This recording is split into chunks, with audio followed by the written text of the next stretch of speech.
கச்சத்தீவு விவகாரத்தில் பாஜக வெளியிட்டது போலி ஆவணங்களாக இருக்கலாம் என்ற சந்தேகம் எழுந்திருக்கிறது. அண்மை செய்தியை பார்த்து வருகிறோம்.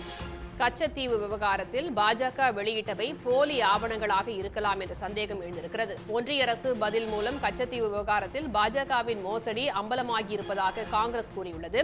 தமிழ்நாட்டில் மக்களவைத் தேர்தலுக்கு முன்பாக கச்சத்தீவு விவகாரத்தை பெரிதுபடுத்தி வாக்குகளை பெற பாஜக முயற்சித்தது. பிரதமர் மோடி முதல் ஒன்றிய அமைச்சர்கள் வரை கச்சத்தீவு விவகாரத்தில் பொய் பேசியதும் அம்பலமாகியிருப்பதாக காங்கிரஸ் கண்டனம் தெரிவித்திருக்கிறது.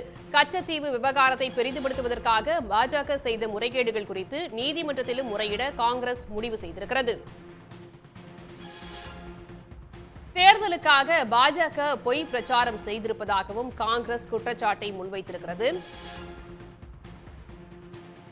பிரதமர் மோடி, வெளியுறவு அமைச்சர் ஜெய்சங்கர் உள்ளிட்ட பாஜகவை சேர்ந்த பலரும் கச்சத்தீவு விவகாரம் குறித்து பிரச்சாரத்தில் பேசியிருந்தார்கள்.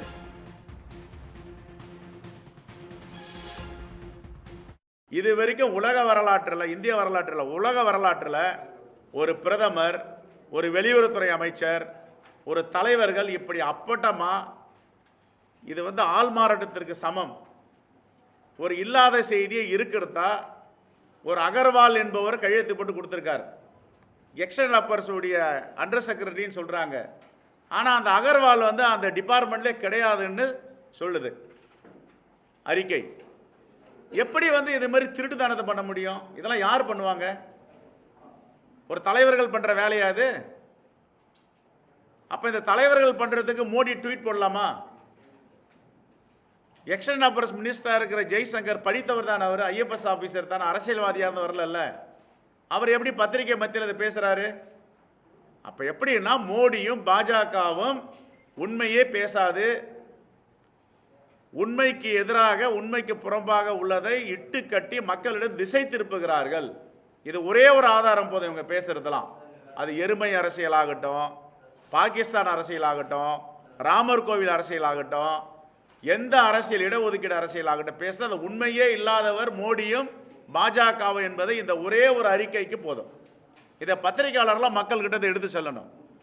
எப்படிங்க இல்லாத பேரை ஒரு அண்டர் செக்ரட்டரின்னு கையெழுத்து போட்டு ஒரு கடிதத்தை வாங்கி அதை பத்திரிகையில் ஒரு ஆர்டிக்கல் எழுத வைக்கிறது, மோடி ட்வீட் போடுறது, ஜெய்சங்கர் பேசுறது, இது எவ்வளவு பெரிய மக்களுக்கு எதிரான செயல் இது. ஆக இதை நாங்கள் நீதிமன்றத்தையும் நாட இருக்கோம். இதெல்லாம் உண்மை தன்மை வாய்ந்ததா? இதை யார் கொடுத்தது? இது எப்படி வெளியே வரப்பட்டது? எப்படி நரேந்திர மோடி அவர்கள் ட்வீட் பண்ணாரு? எப்படி உள்துறை வெளியுறவுத்துறை அமைச்சராக இருக்கிற ஜெய்சங்கர் அவர்கள் பத்திரிகையாளர் சந்திச்சு இது உண்மைன்னு சொன்னார்? நீதிமன்றத்தில் அவங்க பதில் சொல்ல இருக்காங்க.